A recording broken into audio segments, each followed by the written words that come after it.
अस्सलाम वालेकुम student. I hope आप सब ठीक होंगे।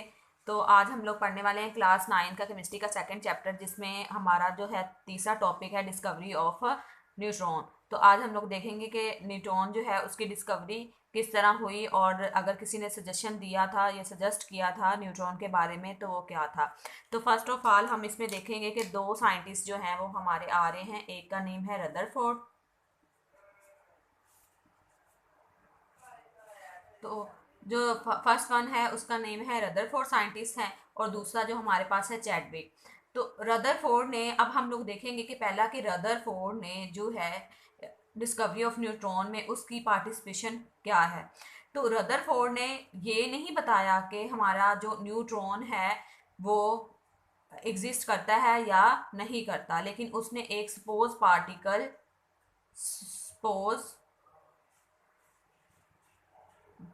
पार्टिकल जिसके बारे में उसने क्या दी थी, सजेशन, बस सजेशन ही दिया था।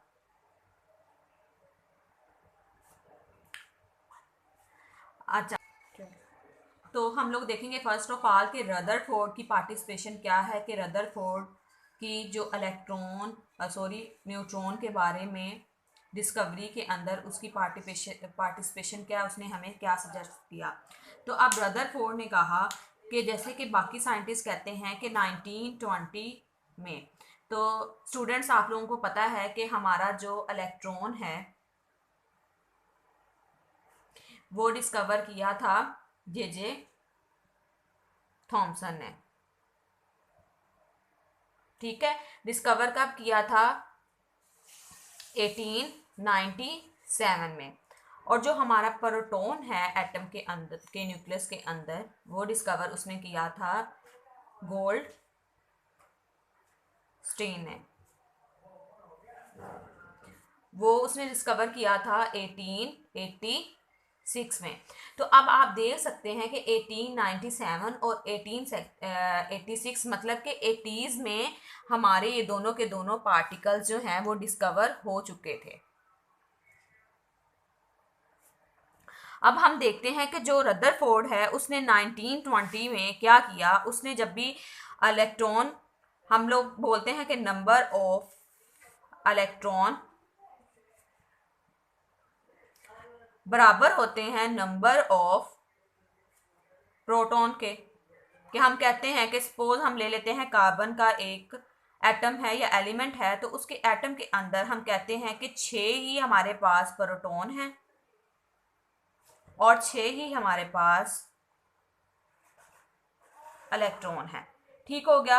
अब हमारा जो प्रोटो इलेक्ट्रॉन है उसका मास है हमारे पास 0.00058, और जो हमारे पास प्रोटॉन है उसका मास है 1.0073। अभी अब हम लोग देखते हैं कि 6 इलेक्ट्रॉन हैं, 6 ही प्रोटॉन है। तो अभी जब भी इधर मैं एक न्यूक्लियस बना लेती हूँ, कार्बन का ही हम न्यूक्लियस ले लेते हैं। ये कार्बन का न्यूक्लियस है, उसके सराउंडिंग में ये उसके शेल है, और उसकी हम अंदर देख लेते हैं कि इलेक्ट्रॉन कितने हैं। 2 इधर हैं हमारे पास, 2 4 जो हैं वो हमारे इधर हैं। टोटल हमारे पास 6 इलेक्ट्रॉन हैं, और हम ये भी साथ में कह रहे हैं कि उसके अंदर 6 ही प्रोटॉन है।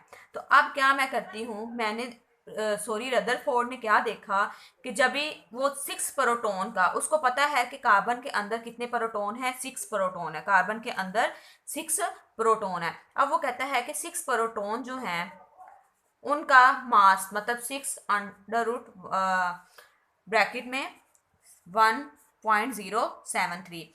अब वो क्या कहता है कि अगर 6 प्रोटॉन है तो 6 प्रोटॉन का मास इतना होना चाहिए। लेकिन जब वो न्यूक्लियस का मास मेजर करता, तो उसके पास उसका 2x, मीन अगर सपोज हम इसको, जो इसका आंसर है उसको हम x कंसीडर कर लें इसके आंसर को, तो वो कितना आता, 2x। मतलब कि वो उसका डबल आ रहा होता, या फिर कह लो कि अगर उसका वहां पे 6 आ रहा था तो यहाँ पे उसका 12 आ रहा है, या फिर 13 भी आ सकता है, या फिर 14 भी आ सकता है। अभी उसको ये कंक्लूजन हुआ, या ये कंफ्यूजन हुआ कि अगर न्यूक्लियस के अंदर अकॉर्डिंग टू साइंटिस्ट न्यूक्लियस के अंदर सिर्फ प्रोटॉन है, क्योंकि साइंटिस्ट ने इसलिए कहा क्योंकि न्यूक्लियस के ऊपर पॉजिटिव चार्ज है, तो उन्होंने कहा कि इसके अंदर जस्ट प्रोटॉन है और कोई इसके अंदर चीज़ नहीं है। लेकिन जब भी रदरफोर्ड ने कहा कि अगर इसके अंदर सिर्फ प्रोटॉन है तो हमारे पास मास जो है वो एक्स आना चाहिए था, लेकिन मास हमारे पास 2x रहा है मास नंबर उसका। तो ये क्या वजह हुई? तो उसने देखा, उसने सजेस्ट किया कि एटम के अंदर, रदरफोर्ड ने सजेस्ट किया कि एटम के अंदर एक पार्टिकल ऐसा भी है, एटम के न्यूक्लियस के अंदर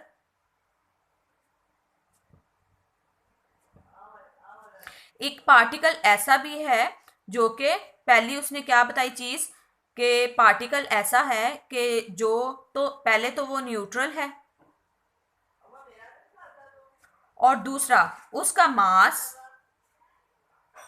ऑलमोस्ट। तो अब रदरफोर्ड ने पहली बात तो ये की कि हमारा जो जो हमारा पार्टिकल यानी कि जो जिसको हम क्वेश्चन मार्क अभी लगाया हुआ है, उसने क्वेश्चन मार्क का नाम दिया है। तो न्यूक्लियस के अंदर प्रोटॉन के अलावा एक ऐसा पार्टिकल भी है जो कि पहला तो वो न्यूट्रल है और उसका मास ऑलमोस्ट, मास क्या है, ऑलमोस्ट इक्वल है प्रोटॉन के। अब उसने हमें ये जो है न्यूट्रल और मास जो है वो ऑलमोस्ट इक्वल है प्रोटॉन के, उसने ये दो बातें हमें बताई। अब हम लोग पहली बात पे गौर करेंगे।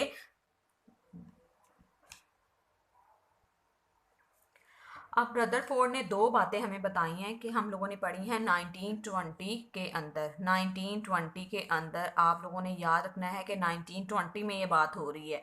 उसने पहली बात कही कि जो न्यूक्लियस के अंदर प्रोटॉन के अलावा पार्टिकल है, वो अभी उसका नाम नहीं दिया, ठीक है, वो पार्टिकल इसने सजेस्ट किया है कि वो तो एक तो न्यूट्रल है, दूसरा उसका मास ऑलमोस्ट जो है वो किसके बराबर है, प्रोटॉन के, या ऑलमोस्ट इक्वल है प्रोटॉन के।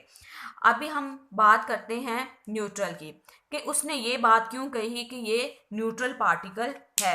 तो अभी हम देखते हैं।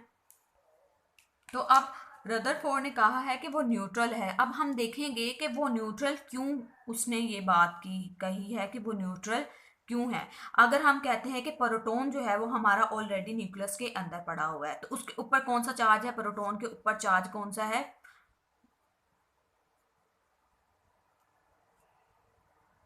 Charge on proton.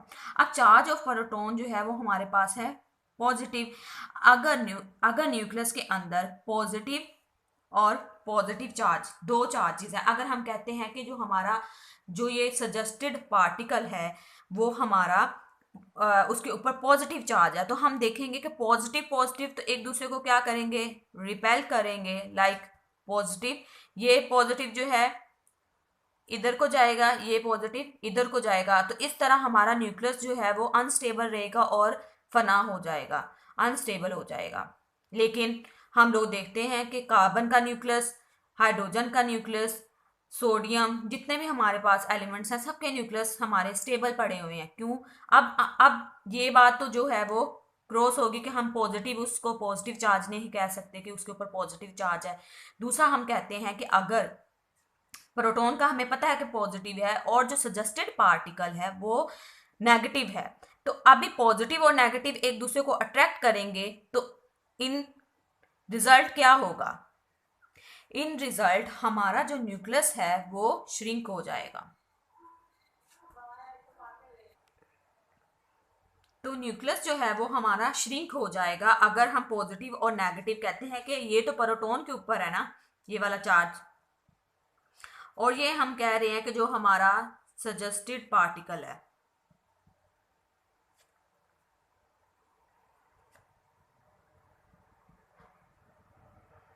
अभी जो सजेस्टेड पार्टिकल है अगर उसके ऊपर नेगेटिव चार्ज होता तो इन रिजल्ट जो है हमारा न्यूक्लियस श्रिंक हो जाता। अब जितने ज्यादा प्रोटॉन होंगे उतने ही ज्यादा न्यूट्रॉन होंगे, तो जो बिग एलिमेंट, बड़े एलिमेंट है, तो फिर उनका जो बड़े एलिमेंट है, लार्ज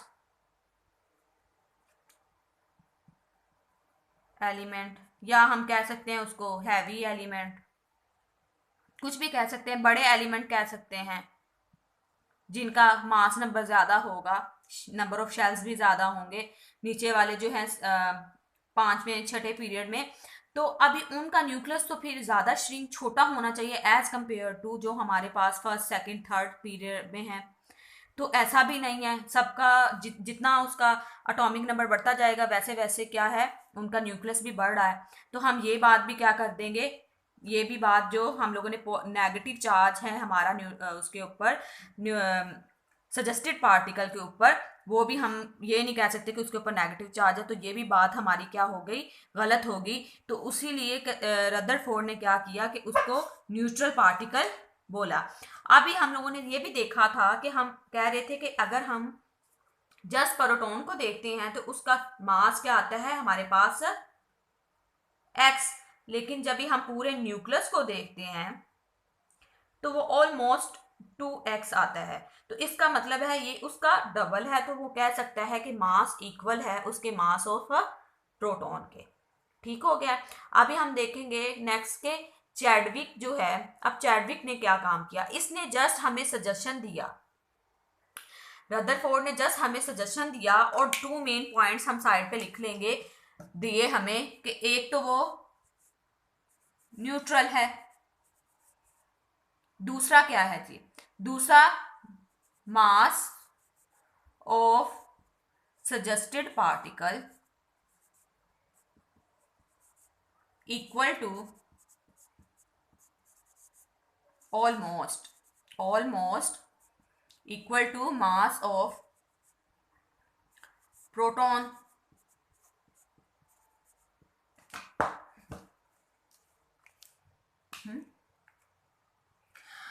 अब जो चैडविक है 1932 के अंदर चैडविक एक एक्सपेरिमेंट कर रहा था जिसके अंदर उसने बेरिलियम जो है हमारे पास, बेरिलियम आप लोगों को पता है स्टूडेंट्स, बेरिलियम जो है वो हमारा चौथा एलिमेंट है, फोर्थ एलिमेंट है। हाइड्रोजन पहले सेकंड पीरियड में दूसरा एलिमेंट है और सेकंड ग्रुप का भी दूसरा ही एलिमेंट है।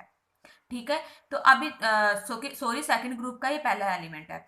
अब बेरिलियम जो है हमारा, उसने बेरिलियम के ऊपर जो है बम्बार्डमेंट कराई, किसकी, हीलियम की। ठीक है, तो बम्बार्डमेंट किसके ऊपर करवाई है उसने, बम्बार्डमेंट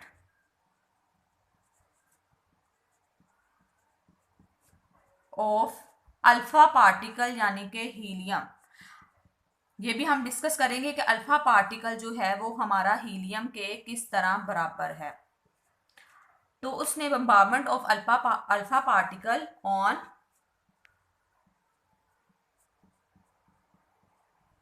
बेरिलियम। अब उसने जब भी बम्बार्डमेंट करवाई अल्फा पार्टिकल की बेरिलियम के ऊपर, तो उसने देखा कि एक रेज इमिट हुई है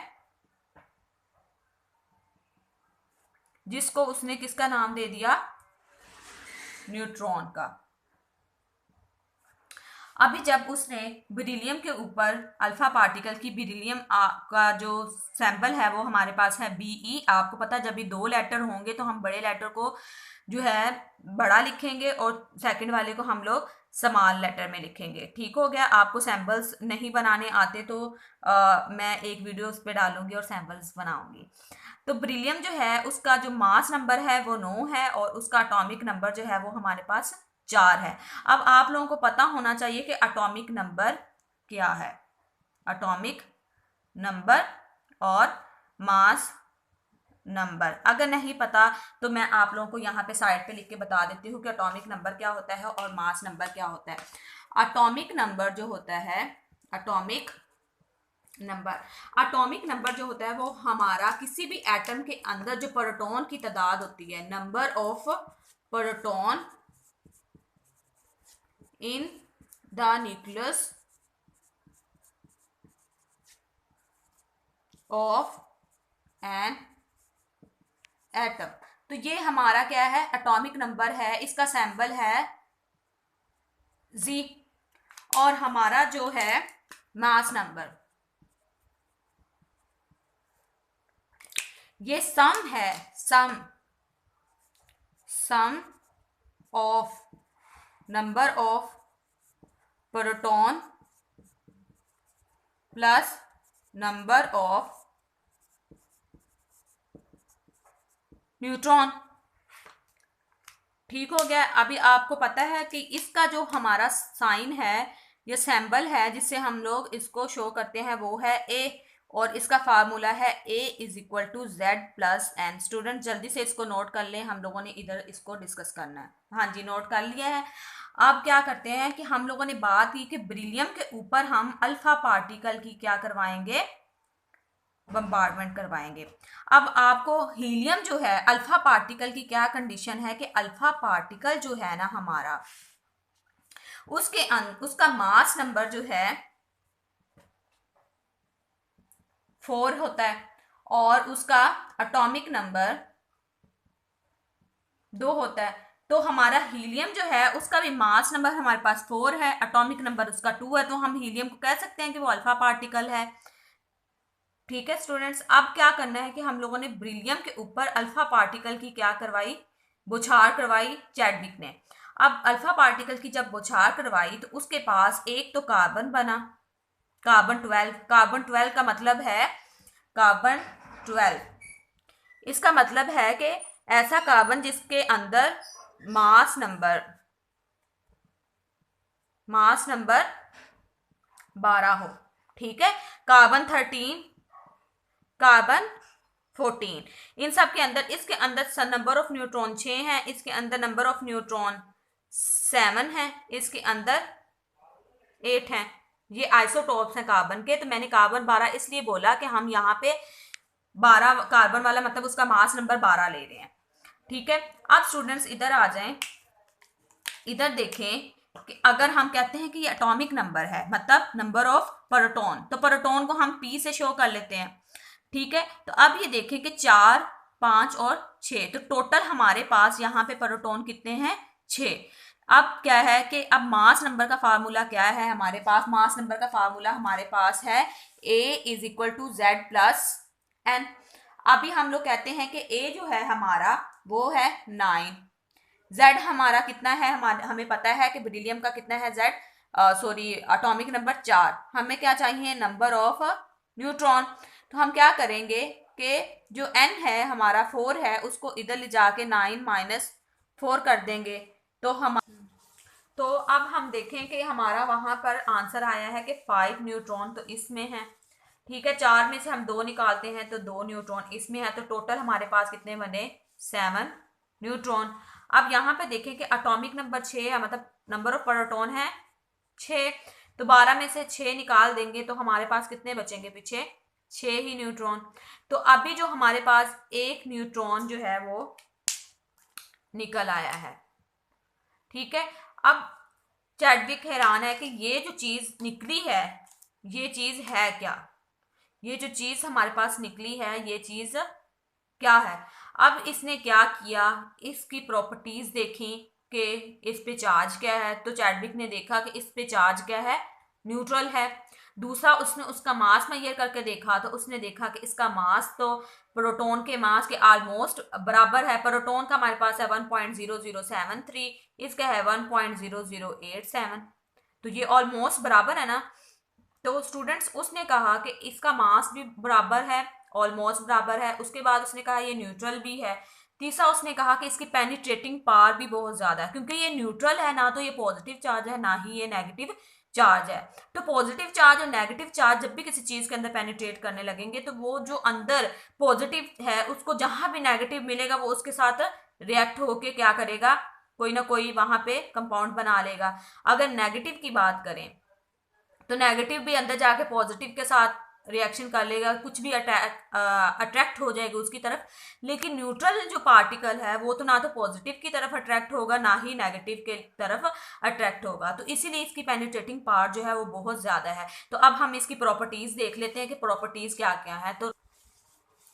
तो अब हम इसकी प्रॉपर्टीज देखेंगे। प्रॉपर्टीज में आप लोग देख रहे हैं कि न्यूट्रॉन जो है वो न्यूट्रल पार्टिकल है, उसके ऊपर कोई चार्ज नहीं। हमने इस पे डिस्कशन कर लिया है कि इसके ऊपर चार्ज क्यों नहीं है। दूसरा, it's mass is almost equal to the mass of proton. ये दोनों की दोनों बातें हमें जो है रदरफोर्ड ने बता दी थी, ये दोनों की दोनों बातें।